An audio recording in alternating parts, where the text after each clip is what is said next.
Yeah, I think the old adage, it's lonely at the top is very true. And I don't think it's ever been lonelier, frankly, not just for CEOs, for workers in general, right? Post-COVID, the mental health, anxiety, loneliness, disconnectedness, it's a real issue, if not a plague that we're struggling with.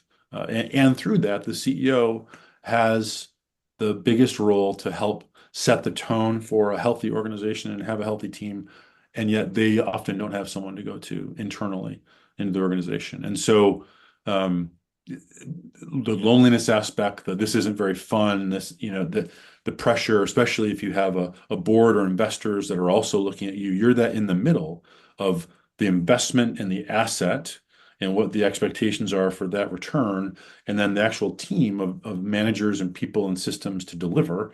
It is very high pressured, and it's difficult to be the boss, or the CEO, the leader of the team. And so I have found personally in my own journey and then with other leaders that I've worked with that having a group of peers of like-minded people, maybe in your industry, maybe not, can be very valuable. So the one that I will promote first and foremost is the Entrepreneurs Organization. So if you're a founder of a business of $1 million or more in revenue, I think the median's around 7 or 8 million in U.S. revenue.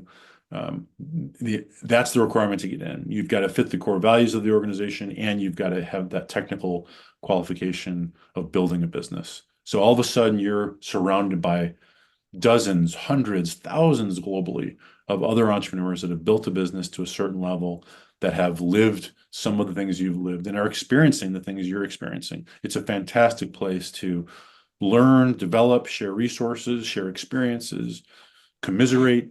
All of those things are true. So the Entrepreneurs Organization, EO, is fantastic. EO is a 40-year-old organization that has modeled after some other great organizations like YPO, and YPO Gold. Now we've got Vistage, which is a huge global network.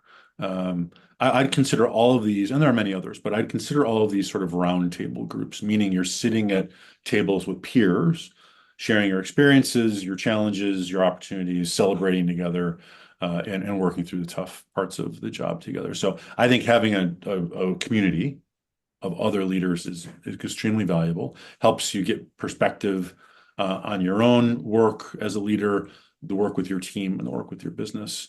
I think that's really valuable. I think having a coach, not to be too self-serving, but I've had many coaches over the years. Mentors are also good. I think that there's a big difference there. I think a mentor is sort of a wise sage that has done what you want to do, and can give you advice, can share some of their wisdom. I think of a coach as someone who's actually rolling up their sleeves with you to work through some things and challenge you and hold you accountable. And so having a coach and or mentor is very valuable. I have friends, other leaders that have both. And so having a network or a community, having a coach or a mentor, very valuable. And then I also see, because of the loneliness, because of the cost that can be incurred by putting so much out there for a business, to be the leader of a growing business, there's usually a cost paid to your own health, whether that's physical or mental. I've seen costs to families. Uh, uh, and so what I would say is high performing leaders get a support system. They get help even before they need it, so that when they are faced with real challenges as they get older and more successful, that they don't turn to addictions to self-medicate, or they don't turn to distractions that will take them off of the course of what's important to them. And so sometimes I've seen leaders that really do need professional counseling therapy services as well. So, and there's nothing wrong with that. There's no shame in that. I think getting help is really important. So as a business leadership coach, I don't do that work. There's a pretty clear line there. I do have folks that have needed that work, and we can work alongside each other in that effort. But being alone and just handling it as the rugged individual works for a while, can work for a while, can be very successful until something radically breaks or changes, or you face a crucible moment. And then where do you go? I would suggest seeking out some of these things before you really need them so you're prepared.